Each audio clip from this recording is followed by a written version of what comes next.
A lot of enrollment teams look at May 1st as the finish line. I think it's halftime because enrollment's not done until you get students physically in the seats and on campus. And you've had this hyper personalized experience the entire way through. They're assigned to a person, they are working with that person one on one, and then May 1st comes and all the comps stop. And if they felt seen through the whole admissions cycle and then don't hear anything through the summer, that kind of connectedness disappears.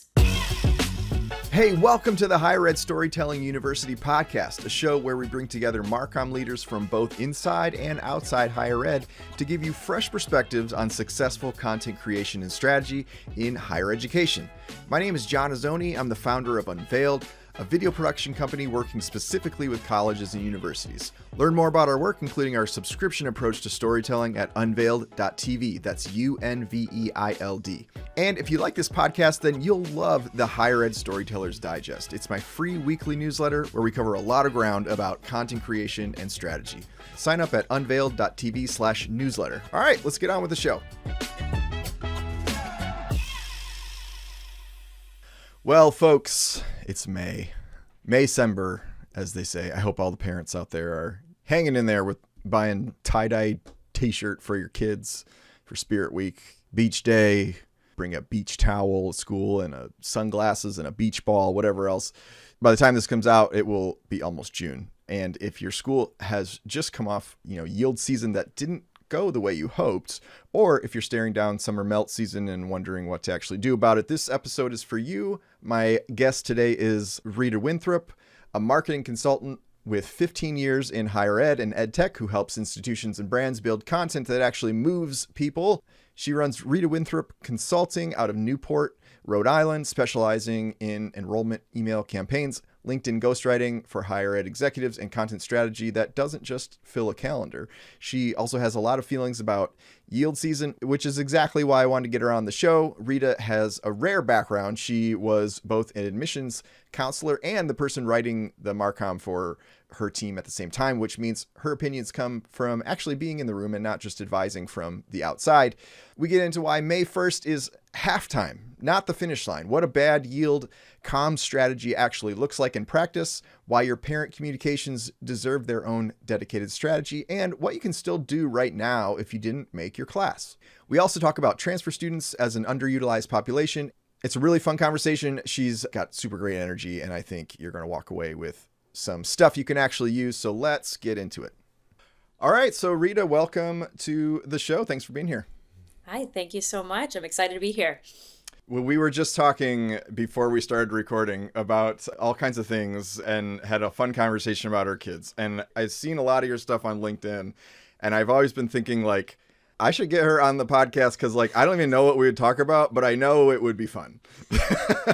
I mean, I usually have the ability to run my mouth about something. Yes, I would say so.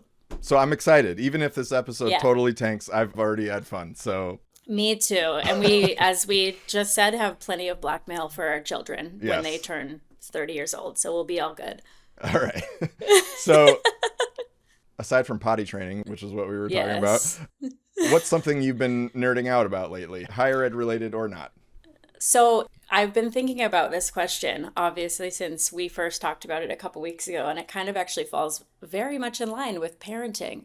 You know what I've really been loving doing is going and getting ice cream without my children.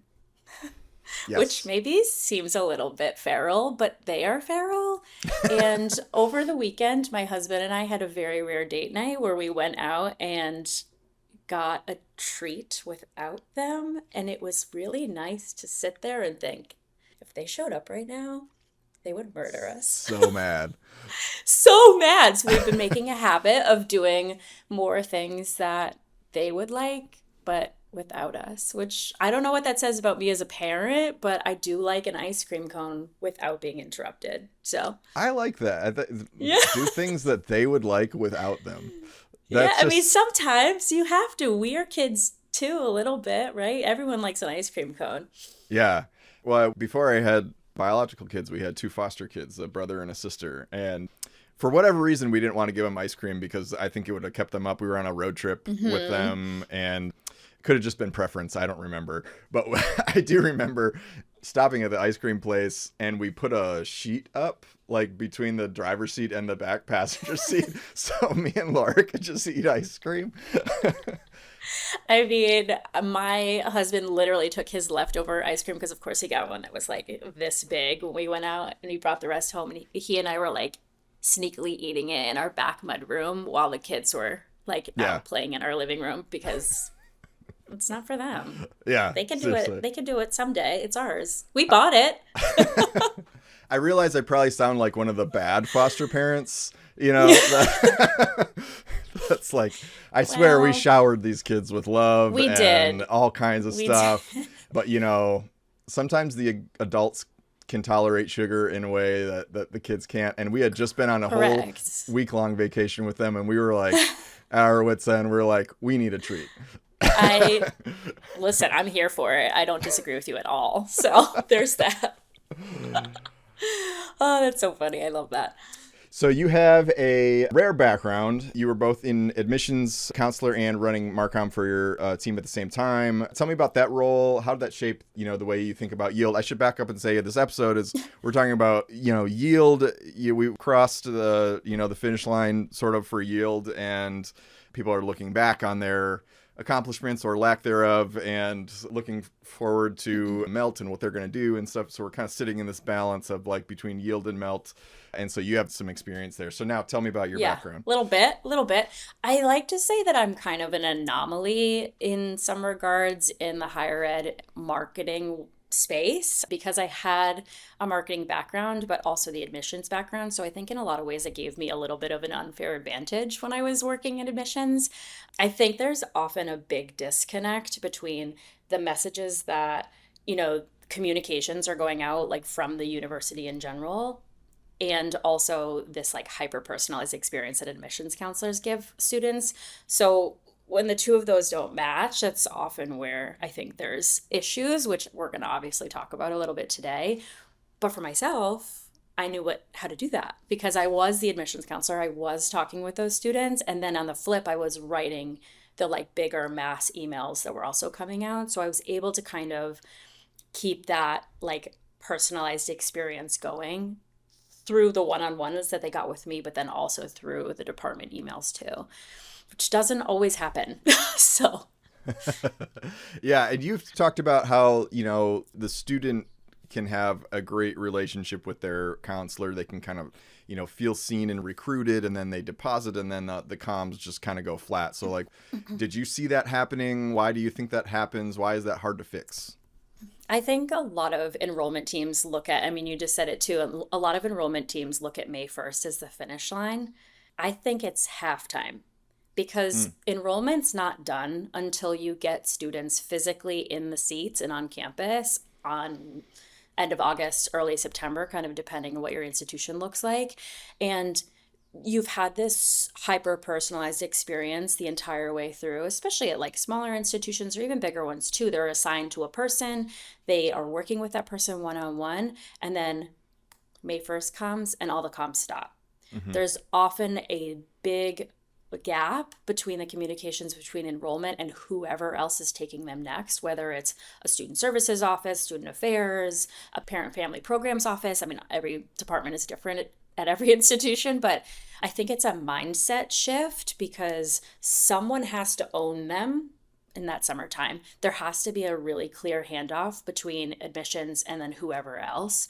And if they felt seen through the whole admissions cycle and then don't hear anything through the summer, that kind of connectedness disappears. Yeah, I remember that, my experience in college. I had a rep that came to my school and like developed a relationship with me and my parents and stuff like that. And I felt very seen and all that stuff. And then I do kind of remember that like there was a drop off at some point where like the responsibilities for communications went to a different department. And then, Right. and it kind of felt like what I imagined. Like I watched a lot of Love is Blind and like Me too. reality TV and stuff like that. Me too. But I watch it a lot for like the reels and stuff afterwards and like what people say about the experience. And what I see a lot is like people saying like the producers of the show are like your best friend while you're on the show. And then as soon as you're off the show, like you mean nothing to them anymore. You're worthless and they don't want Literally. so They don't talk to you ever again. Yeah. yeah.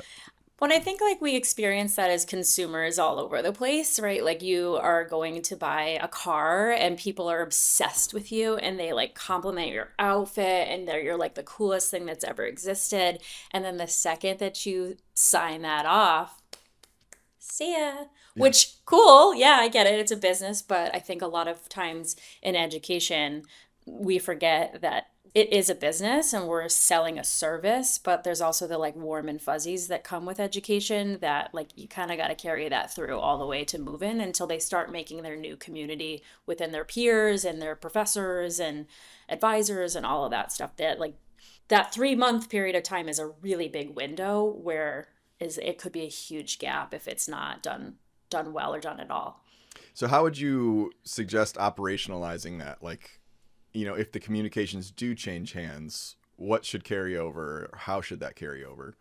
I think it needs to be a really direct conversation between admissions and let's just say it's student services. There needs to be a person, a name, someone really specific that they're handing off to, a series of emails that are built out before May 1st. They need to be like ready to go come May of things for students to look forward to, orientation, move-in, filling out their housing form, maybe a cool event that they can attend. If there's any type of like social platforms that you're encouraging them to be a part of, doing that sooner than later. And here's how. You could have easily an email every other week from May 1st to move in of just like fun stuff for them to look forward to. And it kind of takes away that silence, but also then in that each fun thing, like there's someone that they could connect to on campus if they have a specific question. Like not just registrar at university edu or whatever Right. it is. Like who is the person there is a body that is in charge of that. Now, does the email necessarily have to go directly to that person? No, because we all know as marketing, you can set that up in your CRM or however you want to have it going out, that it could just be like filtered to the general inbox, but at least it appears like it's coming from a real person and a real person is on the other end who will help to answer those questions. Yeah, that's huge for me when it comes to like customer service. It's like I want to know that there's just a person that I can just ask a quick question to or whatever. Right. I hate as much as anyone else a phone tree. Ugh, it's gross. It's so gross. Like, no, absolutely not. Like, just, I want to talk to somebody. I press zero every time. Zero, zero, zero, zero, zero. Get me to a real person.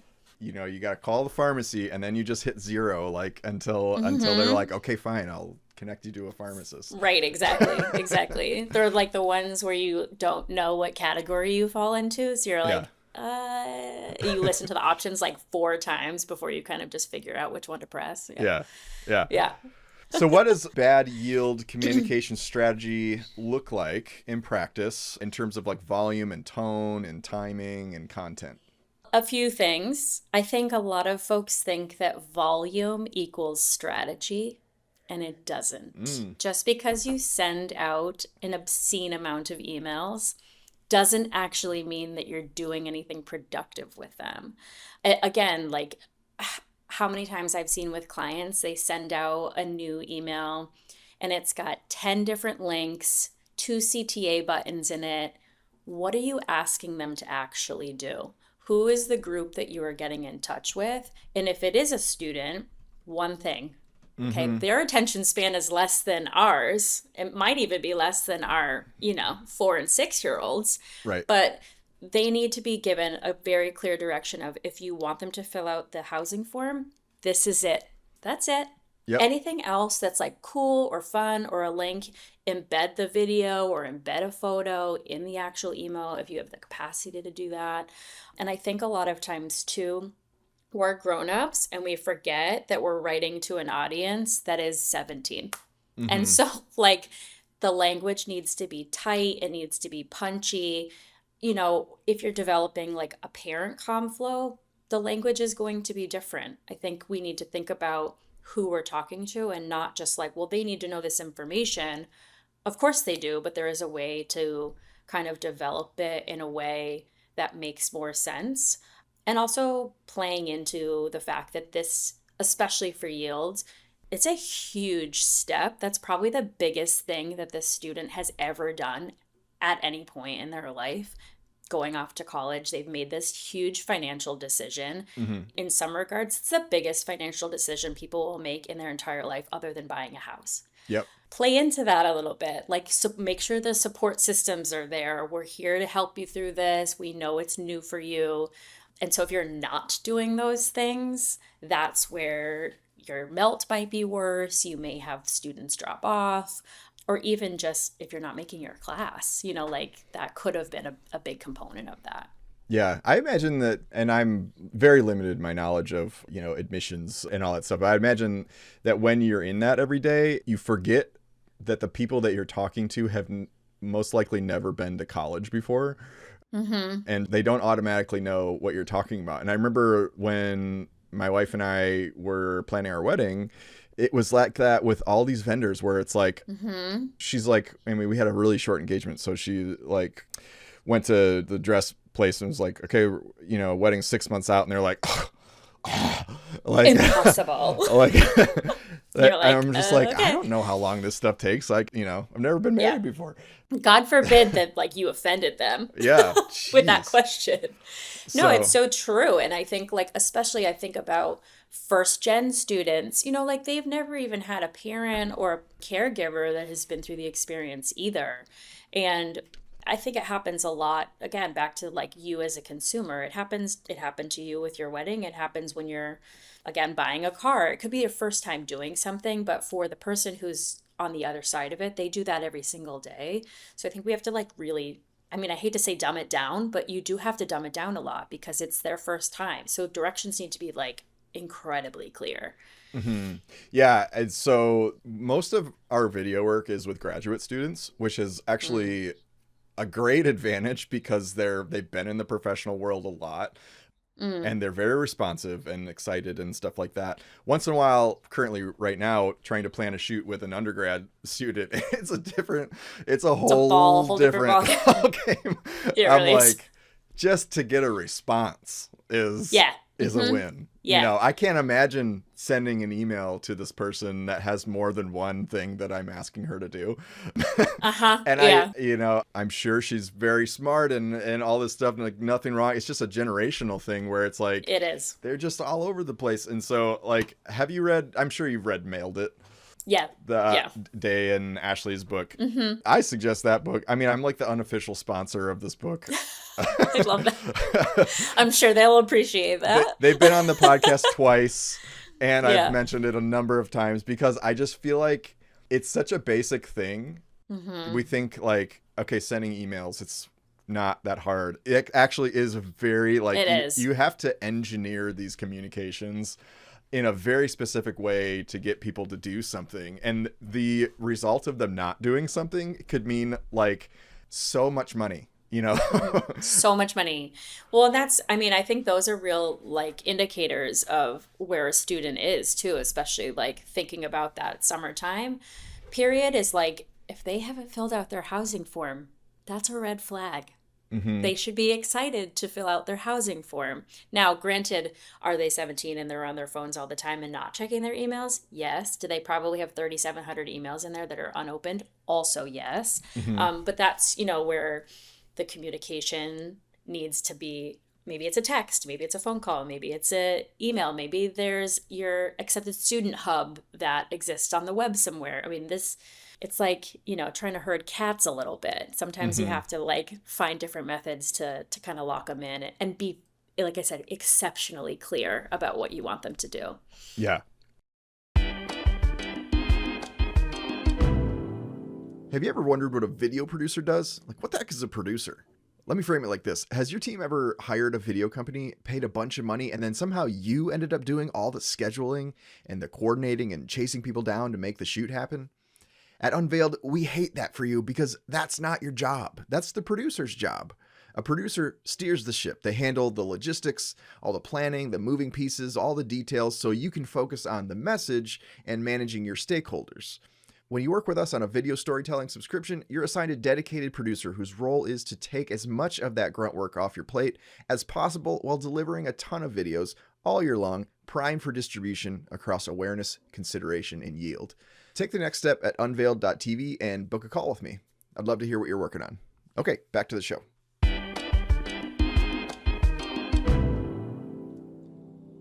Well, I want to skip ahead a little bit. So make the case for parent communications having its own dedicated strategy during yield, because what you just said, they've got all these emails, they're not checking them. I haven't gotten to that point. My oldest just turned 11, so we're not super far. We've got a little time, but I have listened to some podcasts that have been really eye-opening. There was one, I can't remember who the guest was, on the application podcast with Allison Tercio, where she was an admissions enrollment VP or something, and then her son went to school, and it was like just listening to her perspective of all of a sudden that all changed for her when she saw how few communications her son was actually opening and how important the parent was in those communications. Anyways, I'm really interested in that topic, but tell me what you think about that. Yeah, I think it's a hugely underutilized group that is not getting communications. Now, is it a little more complicated to get some of their email addresses and contact information? Sure. Can you build out your inquiry forms for your students to have them input that information in there? Yes. So you can start building this database of, parent and caregiver contacts. They're often going to be maybe the deciding factor or one of the biggest components of that deciding factor, and they are also often the biggest afterthought. Schools treat them like an afterthought because they're so focused on, we got to get the student to commit, but also who's helping sign the loan paperwork? Who's going to be helping walk through? And they may have a student who's hyped and they're cool, I found my group, it's got my major, I'm excited. Meanwhile, Mom and Dad over here have 17 unresolved questions about safety and career outcomes and ROI and where's the closest hospital and where does my kid get groceries? And those are the types of things that, again, can be so helpful either through the admissions process or through yield season and also then in melt time. They should have their own cadence with their own tone and their own content that kind of parallels the student experience. So if you're asking your student to do the housing form, mom should also be getting an email maybe within a day or two of that to be by the way, Jimmy over here got his emailed housing form. He needs to fill it out by X date. Here's a little bit more about campus safety and what that looks like in and around the dorms or the residence halls, and kind of just tic-tac-toe all the way down, because they need to hear it in a different way than a 17, 18-year-old. And they want the facts. They want the reassurance. They want to feel like they're handing their beautiful baby off to somebody who's got their back, and that they also will have a contact office, department, person, whoever, that if they have questions, they can also feel like they're being genuinely cared about too. That's smart. And, I love that, that sort of A/B approach to the context. Here's the information. Also, P.S., here's some additional content you didn't ask for, but you're probably wondering about. And this is where I think schools, I've seen a lot of email comms flows. So few of them have any videos at all in there. Ugh, they really do. It's sad. And I'm it's just such an easy thing, especially so many schools are active on Instagram. You could go and just link to the video that shows a little campus vibe or something like that, or that talks about campus safety, or shows someone doing a dorm room tour or something like that. Just little things, always kind of pointing them back to where they can continue to engage, with the college. And, this stuff doesn't have to be hard. I really wish there were more of that type of content in emails, because I just think it would pump up the communication so much more and create such more of a sense of security. Yeah, for sure. And I think a lot of schools, obviously it's a lot of bandwidth and budget issues, but some of the best schools I've seen have on Vimeo or YouTube, they have a 30-second clip about safety on campus, a 30-second clip about the dining hall, and they use them purely for those types of communications. They're not necessarily the jazziest, fanciest of videos, but if there's bandwidth to have those, you can insert them in so many different emails. They can be evergreen. They can live there forever. I have one client that I use them all the time. We just grab whatever video is relevant to that email. and embed it if you can. If you don't have the capacity for that, like you said, just link it out. But we like short form content too, even though we're, you know, in our 30s, but almost 40s. 40, almost 40. Shh, don't tell anybody. But, I feel like if I'm we glad like you think I content look like 30. that, I'm glad you think we're, well, I'm listen, yeah. I'm going to ride that as long as I can live. Yeah. But, I think there's a real missed opportunity there. You're scrolling on your Instagram or your TikTok or whatever too. Yeah. Put it in the email. Let's just make it quick so people can see it, and then it feels a little more fun and punchy than, some lame email you got from the grocery store. Yeah. And I'm the type of person where I will choose like a business or an experience based on like, can I sort out what I need to sort out and like any unanswered questions before I go in there? Like if it's like a complicated thing, Yeah. like if I was going into college and you mentioned the dining hall, I would want to see how does that work? Because that experience sounds so intimidating to me. I remember being like going into high school and being super afraid to like not bring my lunch one day and have to go through the The cafeteria. anxiety. It's like, am I going to do this right? Or like, how does this work? And I think so many of those things that can just normalize, we might not think about them as adults. We might just be like, oh, we got this cool dining hall. Look at all this. But what a student might want me, at least what I would want to be knowing is like, how do I not look stupid in this dining hall? Right. Right. I mean, I think that's where, and especially like being mindful of mental health too, right? Like I have anxiety. Cool. Most people have anxiety. And so were you like shaking with your tray, like walking into the dining hall, like, where's the soup and where do I sit? Yeah. Like this panic, everyone has that. And I think if we just kind of acknowledge that from the jump and portray that in the comms that go out, whether it's a video, a picture, or like a step through, it might sound like a silly comm to do, but your case in point, right? We're all freaking out about it a little bit. So like, let's just be honest and upfront about it. And it'll make it feel more intentional to the viewer at the back end. Yeah, I was taken back to all those points in my life where I was so freaked out about going to the next major landmark. My daughter, her school ended yesterday, and they did a 5th grade clap out. So all the parents came and all the kids paraded through, and everyone clapped, and it was great. And we met up with her after, and we're like, Ellie, what's wrong? Like, she just seemed really distracted, and it turned out she was just like, I'm not excited about leaving 5th grade. I'm nervous about... She's freaked out. She's like, I'm going to go to a new building, and this is not exciting for me. Yeah. And so we had this whole talk on the way home. It's like, I remember going into middle school, and I just pestered my sister with so many questions. She's 2 years older, to where she would be like, shut up, like you'll figure it out, like you'll be fine. And then high school, and I remember waking up, my parents dropping me off at college, and just knots in my stomach, like and so much of that can be alleviated by like, I'm even thinking like, why don't we do a video for the middle schoolers of like, here's how you switch classes, here's what that looks like, here's how you get from your locker to the gym or something like that, like, so it just, I think that's so where much of those it like is... day in the life videos, I feel like can do so much in so many different ways. Like you follow it. Some students got their phone and they're just walking around campus like, oh, I'm going to the dining hall. This is what I'm getting for lunch today. And then I've got class with so-and-so, just to see what it actually looks like. Because even though campus tours, we all know campus visits are like so pertinent in the admissions process to make sure it feels good and all that, that is a polished, for the most part, experience. That's not what you're going to have on the day-to-day. Like you're not going to be walking like from the admissions building over to the dining hall and looking at some like perfectly made up example dorm room, and then like some professors that are like, hi, it's so nice to see you. Like that's not real. That's not real life. I mean, I would hope that most people would be excited to see new students, but you just never know what you're going to get. And so if you have those like day in the life, I love those. I think those are great. I think the like user generated content from a student perspective is awesome. I think those are always really, really great too. Or like students reaching out to prospective students to talk to them via text, via phone call, via email. Yep. Those I think are awesome too. Yeah, all that's great. Yeah.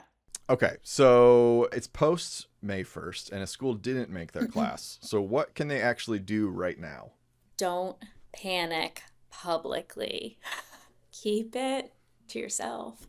I think people can often sense that desperation if, like, all of a sudden, everyone who ever applied is all of a sudden getting like, we're going to give you $20,000 to come to our school. And it's May 2nd. Mm-hmm. Like, let's calm down a second. And I think focusing on those fence sitters. So, like, who are those kids that were super engaged through the process, but then maybe kind of ghosted towards the end? Having phone calls, having texts, thoughtful emails, not mass ones, like one-on-one ones that are, which, like, yes, can be a time issue sometimes, but, you know, if you're really trying to get a couple more students in there, to be like, where'd you end up? I'm just curious. You know, like, don't necessarily make it like, there's still time to come here. Maybe just, I was thinking about you. I want to know. Hope you made your decision. How are things going? I think that often can make students feel like if they were really engaged and maybe they didn't pick the right one, then that's opening up the door to that kind of a conversation, and having those open conversations about, like, what's holding you back from here? Like, was there something here that didn't sit well? I think a lot of times we focus on selling, like, how great something is, but we don't ask the question of, like, well, what wasn't good? Mm-hmm. Because that's often where we can do some good work. And of course, wait lists, start going through those, and being mindful about summer melt. I think, you know, we talked about it a little bit earlier of having some type of a process in place. It can still start now. It's May 19th. You can still start a summer melt campaign where you're emailing families, emailing students, or outreach in general to make sure that the current ones who are enrolled are actually going to show up, come move in.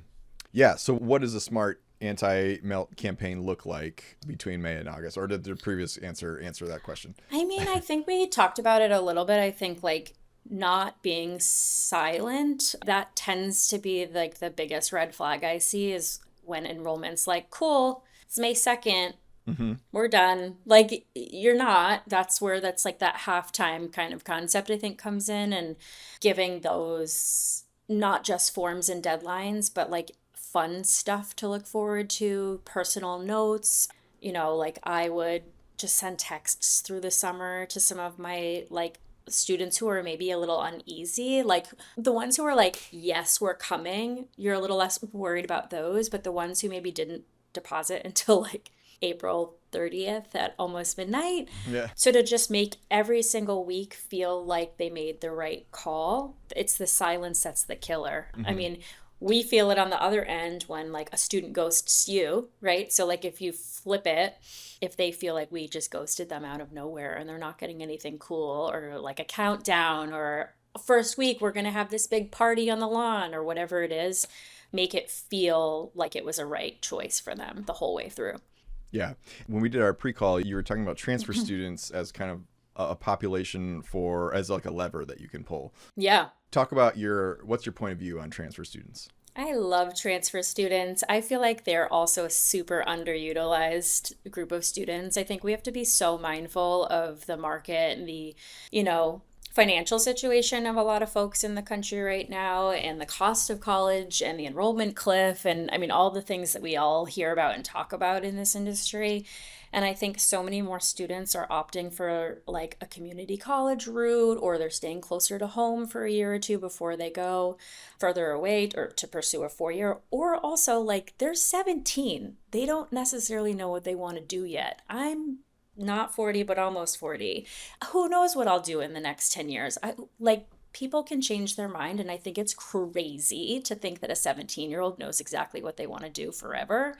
I think with my time working with transfer students, I was hustling it all summer, mostly, I mean, obviously for second semester too, but they also have very different fears, concerns, questions. They've been to college before in some way, shape, or form, but they still need that pertinent information. And so they should also have a dedicated comms flow that doesn't only just happen in the summertime. It should be happening year round with their deadlines and their credit transfers, and that they can still complete their degree in X amount of years or whatever it is, and that they can start on a new campus and still find their community and still have a home. And I often have seen colleges treat those students like, well, we didn't make our class with our freshmen, so we have to get the transfers now. It should be a full year conversation with transfers in there. And I think, like, they often convert at a higher rate once they feel that connection. I felt like if a transfer student was reaching out to me, they really wanted to be there because they're a little bit more selective than students tend to be that first year. Yeah, that's good. Yeah, I was a transfer student. I went to Maryland Institute College of Art for a little bit and then transferred over to College for Creative Studies in Detroit. And so I imagine that there are a lot of students, like me that need that sort of, guidance and stuff, because there's a whole set of problems that come along with, Right. with transferring. And will my scholarships transfer? Like you said, will I find community there because I've missed out on, all the freshman orientation, Right. belonging, community building stuff. So yeah, that's good. Yeah, they're definitely a special group. They do require a little extra hand holding at times, but oftentimes they don't need all the extra like fancy stuff too, because they're like, I know exactly that this is where I want to be, and it's just helping them through the process and making sure that they've got their paperwork in and all of that. But some of like the best students I've ever worked with were transfer students, and I mean, I'm still in touch with some of them today, and I haven't worked at my previous institution for 5 years. So I think it's a testament to that like relationship building that you can really change the trajectory of a student's life. And I think transfers are a really good example of that. And it's a great population to think about in your content too. I don't see a lot of content being made for transfer students. I mean, you get the first generation college students that they get a lot of attention. Yep. And I was thrilled to see, so we worked with one college this past year and did like 6 days of filming with them. And then just in the middle of that, we didn't plan on this. They were kind of like, oh, well, this person's a transfer student. Let's just like quick interview with them. Love so that. We did a couple quick interviews, cobbled together like a cool looking video that was just for transfer students. And then I went on their meta ads library. I was like, oh, they're using this as ads. This is great. Like, I was so pumped to see that's cool. An ad for transfer students with this cool little quick impromptu video that we made, and that's just running. I'm like, that's smart. Like, why aren't colleges doing this kind of stuff and thinking about who their population is and like how they can reach them with with paid ads and things like that. Right. We were really mindful about trying to always have like at least one or two transfer students on our tour team of the students who gave the campus tours, because then whenever I had a student who was interested in coming to visit, I could be like, I have a transfer student who's going to show you campus. And that was like a even more personalized experience, because they could say like, I did this, I walked through the process with Rita also, this is what you're going to need to do, here's where I've made friends or what have you. And I think there's ways to really create that community even when it's like outside of your hands a little bit. And that's a really huge way to do it. Perfect. Yeah. Well, Rita, this has been a super great conversation. Tell us about your business and what you do and how people can connect with you. We do, and when I say we, I mean me. It's me. She's a solopreneur. So I have been running my own consulting business for about 2.5 years now. So I predominantly work with higher ed institutions, ed tech companies, doing all the things that we talked about, a lot of email comms, a lot of SEO, AEO, web content to really kind of optimize the experience of students or families or whoever we're trying to engage with. So I think, if this resonated today, I would love for folks to reach out and have an extra conversation. I'm pretty active and maybe obnoxious on LinkedIn. I don't know. You can decide. That's where we became friends. So it's just Rita Winthrop on LinkedIn. And then my website is ritawinthrop.com. So and you had all the good stuff. One of your posts on LinkedIn that was really snarky was about ed tech vendors. So tell me your opinion about I have strong feelings about that. And I can say that because I have been an ed tech vendor in my life. I think there's a few things. It's like, don't even try to talk to admissions people in the month of April. Like, you're so rude. Don't. If you are reaching out to someone in admissions in the month of April, like, expect to get yelled at. Like, and quite frankly, if you're in ed tech, you should know better. Mm-hmm. You should know better. But also, I think one of the other things that a lot of people do is they go straight for the VP, which, cool, we love our VPs of enrollment. They're amazing people, and they've worked really hard in their career to be where they are. But most of the time, the people who are doing the daily grind work are the enrollment counselors. Number one, they're seeing the students firsthand. They're the ones who are on the road. Sometimes they're the ones who are writing the comms. They're doing the bulk of that engagement work, whereas like the VP's kind of, he or she is overseeing the whole shebang. And so they're not necessarily in the day-to-day of that. So your product, whatever it needs to be built for that type of a person. It doesn't need to be built for a VP. It needs to be built for a counselor. And to I think what also they need to be mindful of is most schools are understaffed and under-resourced. They don't need something that's going to sell transformation. They need something that's going to save time, save them money, and make their regular everyday processes more simple. And if your product doesn't do that, then you might want to rethink your selling points, because there needs to be an immediate value. They don't want to have another platform. They don't want to have something else that they have to learn. They don't have necessarily something that they have to teach to a million different people. They need to be able to learn it quickly and also have the support on the back end from the company, whoever's selling it. Same thing, right? Same as the admissions handoff at May 1. If they buy a new product from you, they need to have support when they can't figure out how to use something or whatever it is. Perfect. And normally I would not promote the next episode, but because we talked about parent communications. Yes. And your friend Laura Rudolph is coming. I have a pre-call with her in half an hour. Oh my God, good. She and I texted after we got off our pre-call 2 weeks ago. I was like, oh my God, I'm meeting him too. So we're just rounding up all the people in Rita's circle here. But coming up on the Higher Ed Storytelling University Coming podcast. Soon. If you liked me, stick with Laura. We're going to dive deeper into that parenting discussion. Yeah. Okay. Awesome. Well, cool. Super great to chat with you. Thanks for coming on the show. Thank you so much. This was so fun. I feel like we could do this every week. Let's do it. You'll be our weekly correspondent. Anytime I don't have an episode, which is periodically, and I just skip a week, I'll just be like, I'm just call Rita up. We'll just figure something out. Listen, I can always run my mouth about something. It doesn't have to be ed tech, Perfect. Awesome.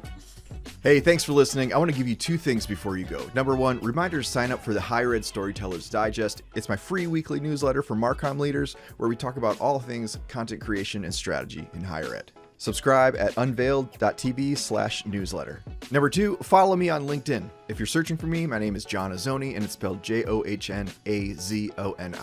All right, I'll catch you on the next episode, and in the meantime, I'll see you in your inbox. Okay, bye.